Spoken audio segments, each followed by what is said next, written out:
তো বন্ধুরা চলে এলাম আমার একটা নতুন রেসিপি নিয়ে। তো আজকের রেসিপিটা খুব ইন্টারেস্টিং হতে চলেছে, তো ফুল ভিডিওটা দেখতে থাকুন। তো আজকে আমরা বানাবো হাঁস দিয়ে আলু দিয়ে কষা কষা। তবে হাঁসটাকে আমরা জবাই করে নেব। তো বন্ধুরা জবাই করা হয়ে গেছে, এবার আমরা ছালটা ছাড়িয়ে নেব হাঁসের।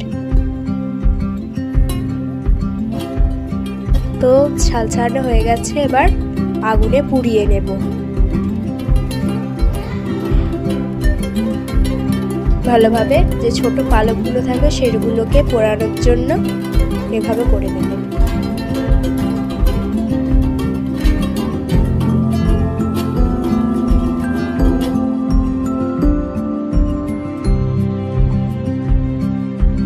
তো পোড়ানো হয়ে গেছে, এবার কিছুটা হলুদ হাঁসের গায়ে মাখিয়ে নেব। ভালোভাবে মাখানো হয়ে গেছে, এবার হাঁসটাকে কেটে নেব। কারা কারা এভাবে হাঁস রান্না করেছে অবশ্যই কমেন্টে জানাবে। ভালোভাবে কেটে নেব।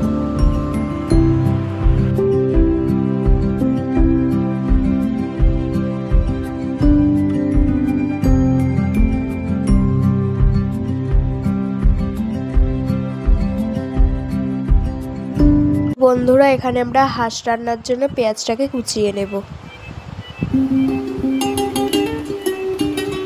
পেঁয়াজ কোচানো হয়ে গেছে, এবার আলুটা কেটে নেব। তো এখানে আমরা একটা মশলা ব্যবহার করছি, যেটার মধ্যে রয়েছে কাজু, বড় এলাচ, গোলমরিচ, স্টার ফ্রুট, জয়ত্রী, জিরে ভালোভাবে বেটে নেব।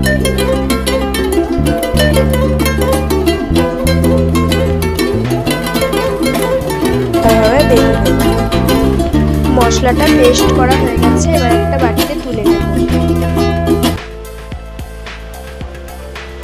বাটিতে তুলে নেওয়া গরম হয়ে গেছে, এবার দিয়ে দেবো শুকনো লঙ্কা, জিরে, তেজপাতা দেওয়া হয়ে গেছে।